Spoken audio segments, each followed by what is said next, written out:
Welcome, everyone, to the Marketing Happy Hour podcast, where you'll hear career-defining advice, powerful social media strategies, unique creative tips, groundbreaking influencer marketing tactics, and more from marketing experts that represent some of the world's leading brands. Go ahead, grab a drink, and join us for this week's episode. For this week's social media update, we have 3 tips for writing copy that generates results. These tips are mostly applied for SEO on your website, but a lot of these can also be applied to your content writing for social media. So let's get into it. Number 1, keep your tone of voice consistent. Brands can and should aim to develop their own tone of voice to set themselves apart. But this tone of voice also needs to be in line with the preferences of your intended audience. Number 2, ensure you're using the correct keyword strategy. Select your primary keywords and target them along with the semantically related keywords. Brief your copywriters properly so important keywords don't get lost in the process. And number 3, make sure to include visuals. Images make posts more appealing to readers and trigger emotions. Make sure to create your own graphics, infographics, and videos. This week, Cassie chatted with past Marketing Happy Hour Clubhouse guest Stephen Kubiak, manager of social strategy and content for Universal Parks and Resorts. Stephen shares how Universal keeps their guests engaged inside and outside of the parks and his favorite social platforms to reach their target audience. With the launch of their newest coaster, Cassie and Stephen talk about what the campaign building process looks like in promoting such a unique experience. Listen in. Hi, Stephen. How are you? Hi, just fine. Awesome. Well, thanks so much for joining us. You've been on Clubhouse with us before, so you kind of know how we like to get started, but we always love to ask all of our guests what is in your glass tonight because it is Marketing Happy Hour. So what are you drinking this evening? So I'm having just a LaCroix, and it's a blackberry cucumber. So I don't know how they come up with these flavors, but it tastes pretty good. So I love that. I have had that one before. It's very good. I am currently sipping on some water, so I'm keeping it very basic tonight, but love a good LaCroix for sure. yeah. Awesome. So, can you tell us a little bit about your background just to get started? You have worked for some awesome companies, and we would just love to, learn more about how you got into this role at Universal. Yeah, absolutely. I got to pull up my LinkedIn here so I can remember everything that I've done. But no, yeah, I've had a really interesting career for sure. After high school, I joined the United States Air Force as an aerial gunner on an AC-130 Spectre gunship. And I did that for 4 years. Just didn't want to go straight to college, wanted to do something different. And I certainly did that. My career started on actually just 20 years ago. This month, it'll be 20 years since I enlisted. So right in between, I was actually in basic training on 9/11. So I kind of knew with my job, I would end up in Afghanistan. And I did 4 tours there. And then during that time, when I wasn't flying or sleeping, I would be writing. So I've always wanted to be a writer and a storyteller, my own stories, fiction, nonfiction, anything like that. So while I was doing that, I really just got inspired more and more to write. So when I came back to the States, I went to Florida State, got my degree in English, and from there, I ended up going to a local television station. There aren't too many creative jobs in Tallahassee. It's more of a government and school town, and I didn't really want to teach English.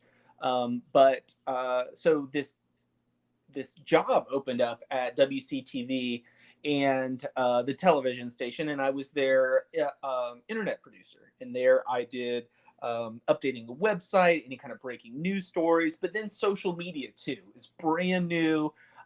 Nobody besides Facebook and updating it 30 times a day with news stories, no one was really using anything more than that.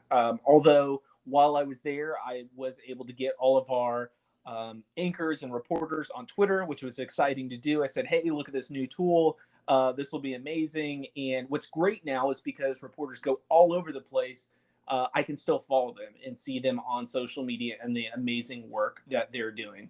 After that, I moved over to Visit Florida, the state tourism agency for the state of Florida, which was an awesome experience. There, I started as a social media representative and ended up managing the social media department. I finally got to build that out.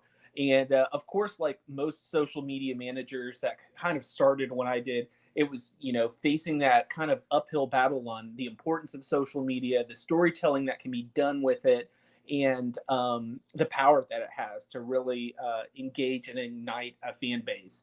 In one like Florida, where you're combating things like hurricanes and weird news and things along those lines, we really needed to build up a force of good of people, of Floridians and natives that were excited to share about the Sunshine State. So that was part of it. We did our Love FL campaign, which is still going on now, which was exciting. We started that in 2013. It was really cool. Just a side note, that Love FL, I was at Home Goods one day, and they were actually selling, which I have in my office, a hashtag Love FL sign. So I always joked that they stole the hashtag and sold it for $17.99, and of course I had to buy it. So it was really cool to be able to see how that became something bigger, and it continues to be something bigger as people learn more about what the Sunshine State has to offer. And doing that for about 7 years, tourism is in my blood, and theme parks have always been in my blood. And the storytelling that theme parks is something that's always excited me. So when it came to an opportunity at Universal Orlando Resort, I jumped at it, and I'm about to hit 2 years with the company. I've jumped a couple of roles, and now I'm in a really exciting role where I'm the manager of social strategy and content for Universal Parks and Resorts. So I'm doing social media, overseeing social media for all of North America, which includes Hollywood and Orlando. And I get to talk about attractions and work with the team on new projects and campaigns. We just opened the Jurassic World Velocicoaster, and it's just been an amazing ride, pardon the pun, so far. So I've really loved it. That is amazing. Yeah, you mentioned storytelling a lot, and I know I was an annual pass holder last year and plan to become one again at the end of this year. But I know being in the parks, there's such you're immersed in these stories constantly, and I think you guys do an incredible job of when someone leaves the park, they're still being immersed in those stories online and on social media. So I would say you guys are really just experts at creating these unique experiences with storytelling across all the social media platforms.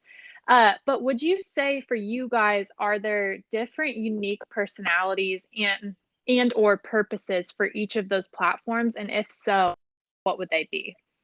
Sure. I think there's no secret here about the different social platforms, where social is not one platform fits all. You see a lot of platforms changing. For instance, Twitter.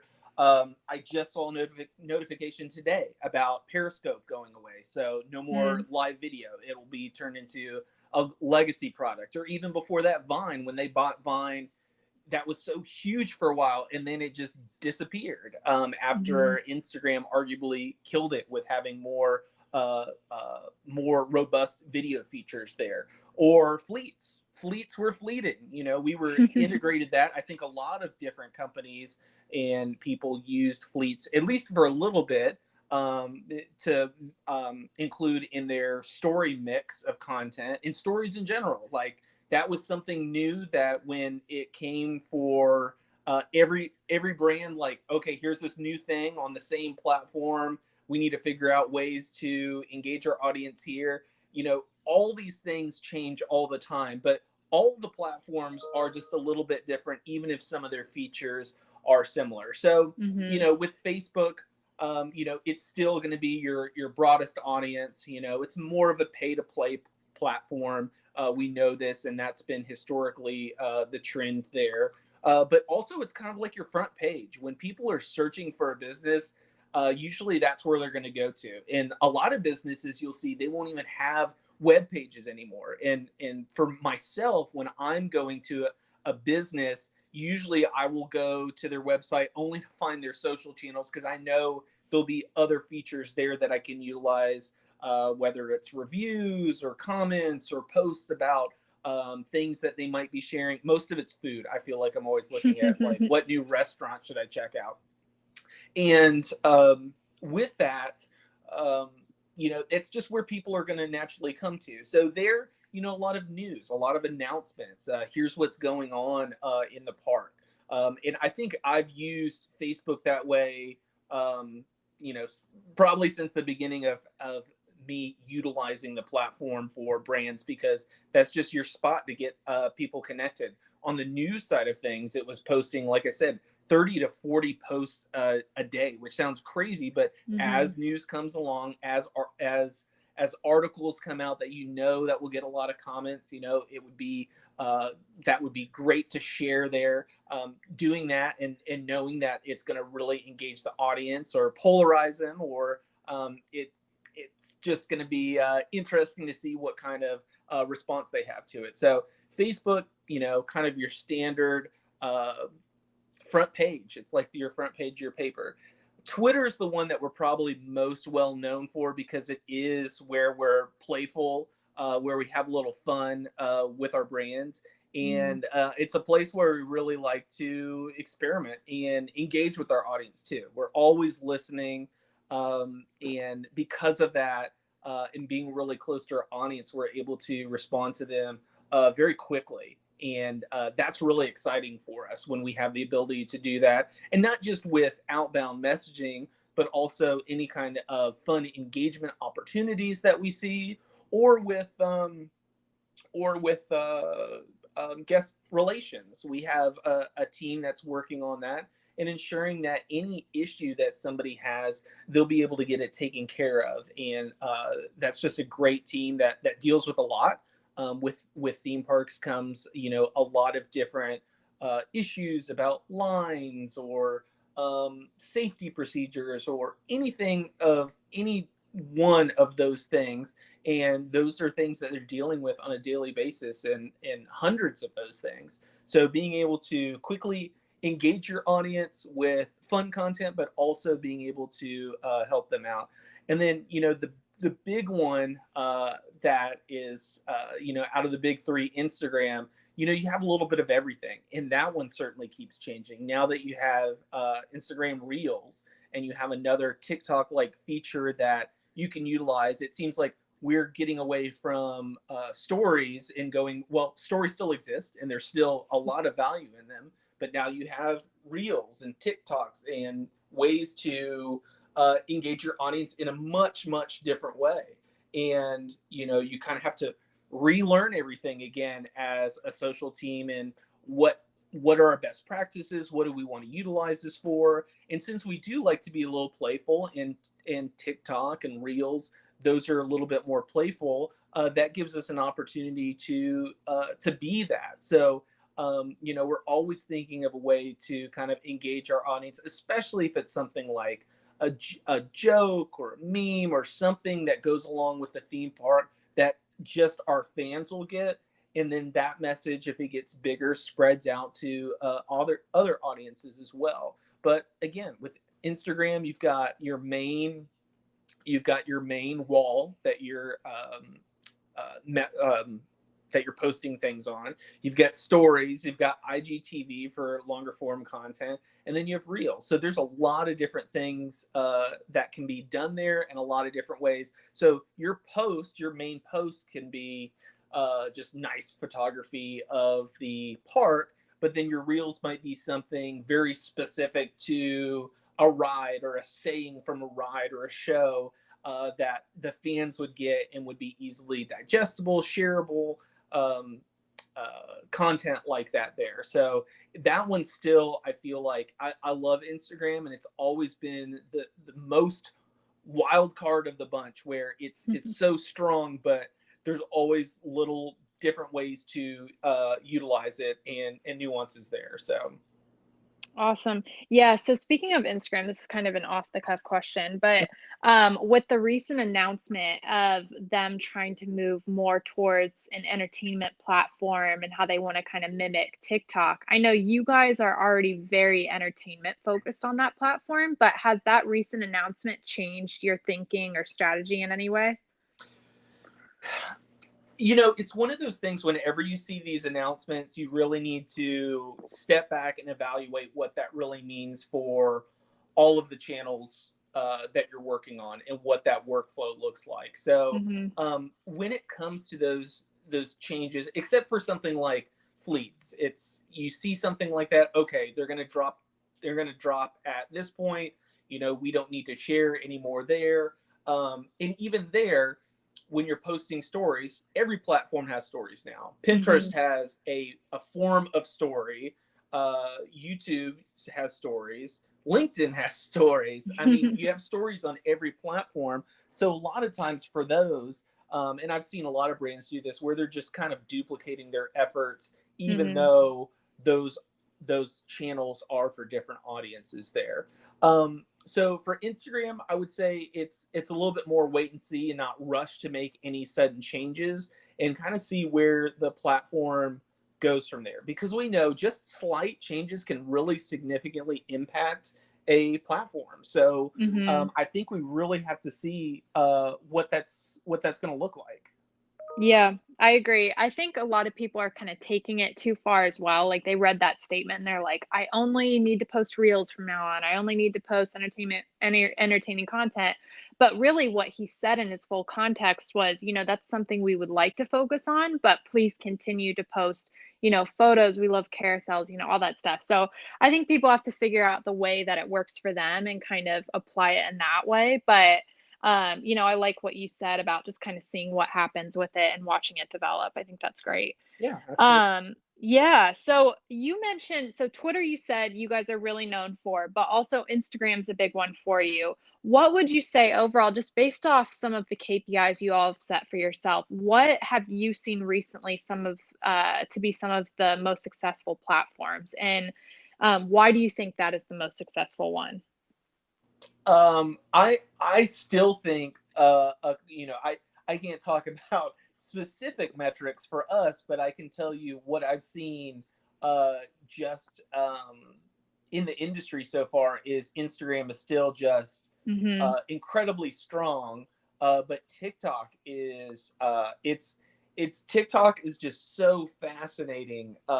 In I think it's an amazing platform for quickly consuming content, but it also poses huge challenges for brand, especially when it comes to any media usage that doesn't any licensed media that may be associated or that you might see in a consumer or just average user's post. But then when it comes to a brand, it may be a little bit more difficult to utilize depending on what guidelines they have set in place. So TikTok's really fascinating to watch. But what's interesting is I'm seeing a lot of people recently using TikTok and creating videos there on the platform and utilizing the tools similar to how people would use Instagram and use the filters and then pull it into a different platform Mm-hmm. to kind of quickly edit it. And we're seeing a lot of reels end up on, or sorry, a lot of TikToks end up on uh, Instagram Reels, or we're seeing Mm-hmm. them on Twitter, where people are pulling them into different places. It's kind of like Reddit and BuzzFeed. Like everything BuzzFeed posts lived on Reddit at one time or another. They're just kind of Mm-hmm. collecting it and putting it into a different place that looks a little bit different there too. So that's why with that recent announcement from Instagram, that's why I don't even I think that Instagram and their leadership sees that people are utilizing the tool to TikTok to utilize to create the content, but then it's going multiple places. Yes, they may be getting more views on TikTok, but some of those legacy platforms, I wouldn't necessarily count them out. And with the Mm-hmm. versatility of Instagram, it's just really, really strong still. So I think measuring there in the amount of ways that you can, the amount of ways that you can communicate with people is just invaluable. Where on other channels, it may be one or two other things. Like, yes, Facebook, you can do live video, you can do stories, but really, like when you're talking about different kinds of content types or different audiences for those content types, they're just not as robust as Instagram it is. So that's going to be an interesting one to follow, because people will utilize the tools if they're easy, and then kind of blast it wherever they can. So yeah, that's what I'm seeing right now. I think Twitter, what's interesting is a lot of people said, Twitter was dead. I think I had mentioned this to you before with President Trump, that, it seemed to reinvigorate the platform. Not, you just, things happen, and this is the way things happen. But just for there's no other platform out there where you can get a message out so quickly and broadcast it the way you can, where it's just kind of out there in the open space, and you're just kind of yelling out there and seeing who listens. And I don't know, that's always fascinated me about Twitter and its ability to reach audiences in very, very rapid ways. So still just a fun channel to utilize. So some of the news about fleets, Periscope, it's going to be interesting. So maybe they're, going back to their roots. It's going to be an interesting one to watch and see what they end up, what the next big thing for them is going to be. Yeah, I agree. I know it's crazy that they decided to kind of step away from that so soon, but that's kind of what happens. These platforms, it almost shows that there's humans behind the business, right? They want to test things, and if it doesn't work out, great. Like, they can move forward and decide what to do next. But I liked earlier too how you mentioned the customer service aspect of Twitter as well. I think, I almost go for Twitter first before picking up the phone to call a company or, getting on their chat or anything like that, just because it's so immediate. And I know you guys do a great job. I think I was at the park once, and for a while, Hagrid's was closing earlier than the parks. And I think I DM'd you guys and immediately got a response about what time that ride was shutting down. And I think it's just such an excellent platform for that, but also just sharing timely information and being fun and kind of quirky. So, kind of on the topic of Twitter, you've always really mentioned to us that that's one of your favorite platforms to work on. And I know for me personally, working with clients, I'm not super versed in Twitter, and it's not one of my strong suits. And I think it can be kind of intimidating to different businesses. But what is some of your advice you would give to people about excelling on that platform and really making it work for them? I think I would expand on that question first, and not just focus in on Twitter, because I really think it's all social channels. And I ran into this a lot at Visit Florida, where we're working with a lot of different partners, everyone to a Universal Studios down to a Bubba's Airboat rides, where some are utilizing social media because it's, they see it as the, quote unquote free marketing platform, when we know that, really good social is never free. And what is the right platform for them? So for, LinkedIn is not for everybody. Twitter is not for everybody. There's a lot of companies out there that don't have a Twitter account, and I don't think it's necessary for who they are or what they're trying to do. Not every business has to be on everything. So if you have to be on, say, one or two things, what are those things that are going to give you the most the most value for your business? So I'd say for a lot of businesses, yes, TikTok may be hot right now, but that's not necessarily what, unless you're really spending some time on the platform to really kind of hack into it and create great stories, or if you're looking to, if you want to, if you really want to utilize the platform, you can always go and experiment, especially with just like Twitter's experimenting with new tools, I think a brand can go out and, depending on the size of the brand too. If you're a small mom and pop, sure, try something, play around with it. But then also focus in on those things that are going to be most valuable to you. So, like a TikTok, yes, it may have all the traction right now. It may be the hottest, but that may not be the best tool for selling your product and getting people to understand who you are and what your business is. Maybe Instagram's more important for you. And then demos is going to be important too. So looking at just some of the general demographics for the channels is very important there too.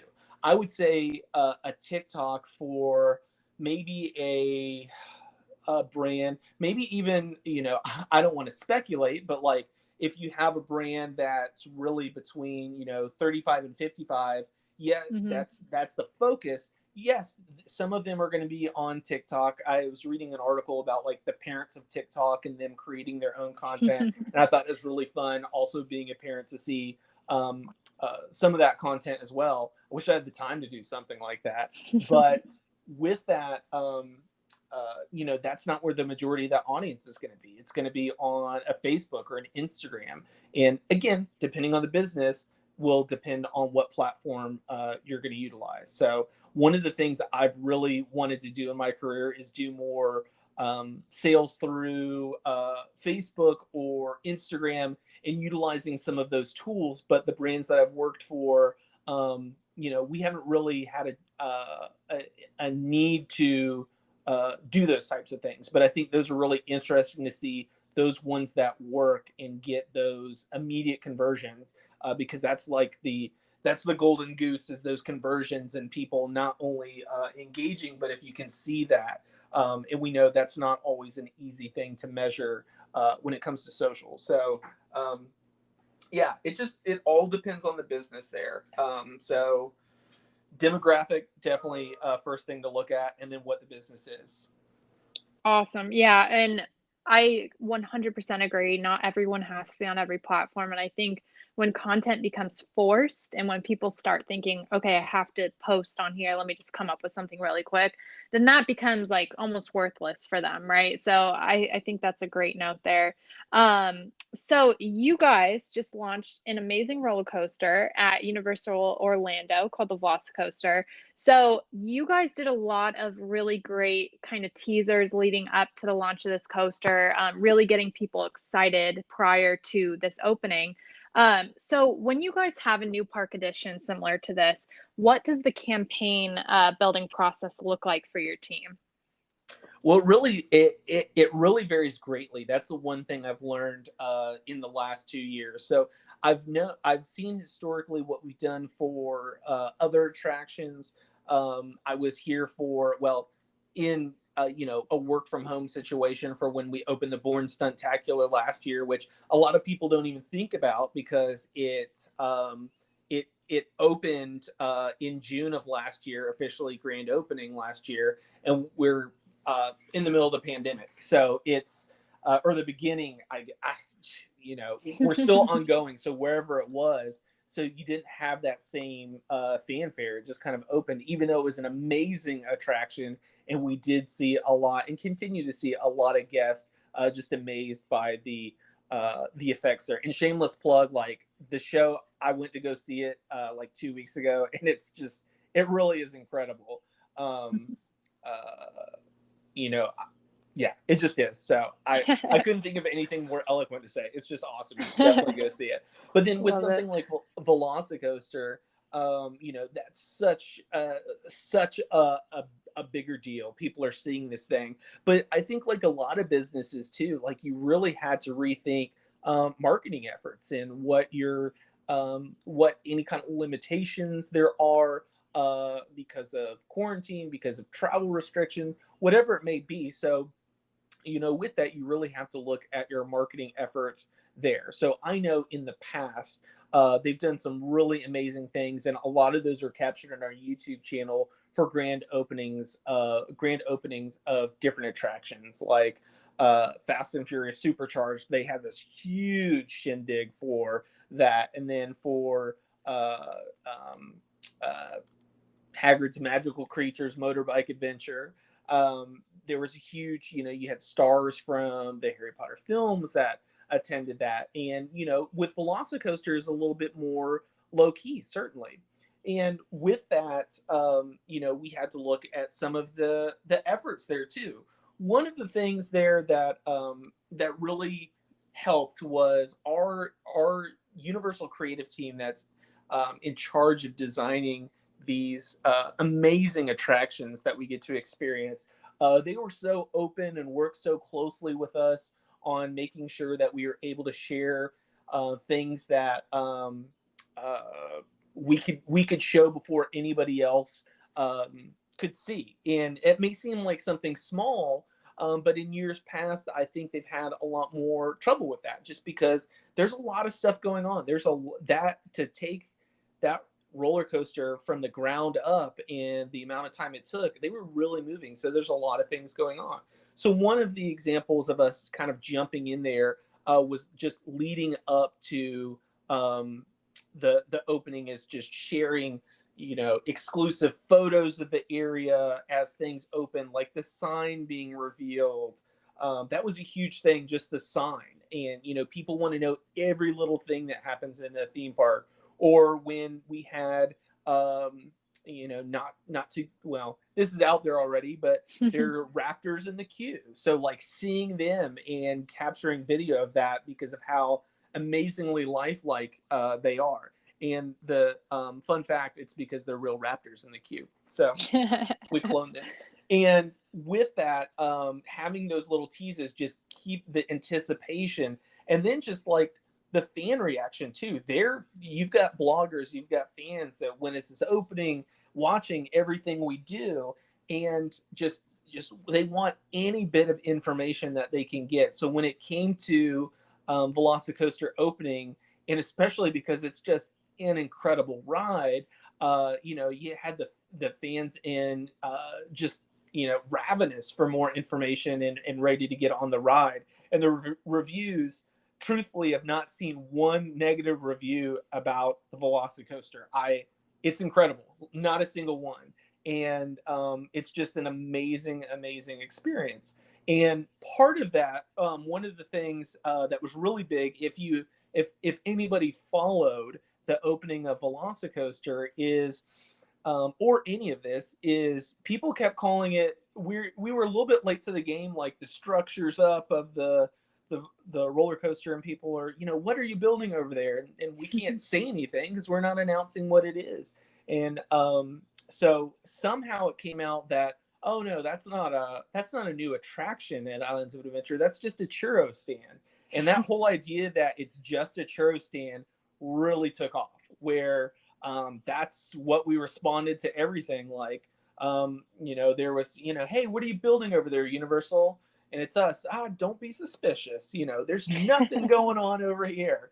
And with that kind of meme that was created by the fan community and the guest service team and the content engagement team, turned into this moment where at the opening of Velocicoaster, our president, Bill Davis, decided that, hey, we're gonna give people churros as they're exiting the ride, and say, like, yes, this was a churro stand all along. And we've got somebody took an amazing photo of Bill holding a churro, and he's in sunglasses. And we actually made a couple of memes about that with his blessing, because he is just an amazing leader and just an amazing sport to jump on that. And sure enough, we built a churro stand. So it was amazing to see them in just the logistics of getting that many churros. It's thousands and thousands of churros to people. So really taking something that started on the internet and turning it into something that the fans like really could appreciate, and kind of was like a way for us to tip our hat and say, like, look, we hear you. We can poke fun at ourselves. We can have fun. We can give you free churros, and just turn it into a really amazing experience. And it definitely, the opening is one of the highlights of my career so far, and in everything around that opening. And there's more to come. We've worked on a lot of content there'll be some more amazing content to come with that. So stay tuned. That is amazing. Well, I have not ridden it yet. I'm excited to come in the next 2 weeks. I think I'm coming to ride it. So I cannot wait. But I love watching you guys work online. I think you guys do an incredible job. So kudos for that. And thank you so much for sharing your story, the story of Universal, and just everything that you guys are currently doing on the team. But Stephen, really quick before we let you go, where is a great place for people to connect with you at? Sure, absolutely. You can find me on LinkedIn. So I'm always, if I see anything related to social media or storytelling, I always like to share what I'm seeing. I like to keep my finger on the pulse of what's happening in the social space there. So I'll share things every now and then. So it's just my name, Stephen, S with a PH, Kubiak, Kubiak, and you can search for me there. Also on Twitter, because I'm more of a lurker than I am a poster, just because I do stay busy, as a lot of social managers do out there. But it's just at Stephen_Kubiak, and you can find me there. Awesome. Well, thank you so much, Stephen. I appreciate it. Yeah, absolutely. Thanks for having me. Appreciate it. Of course.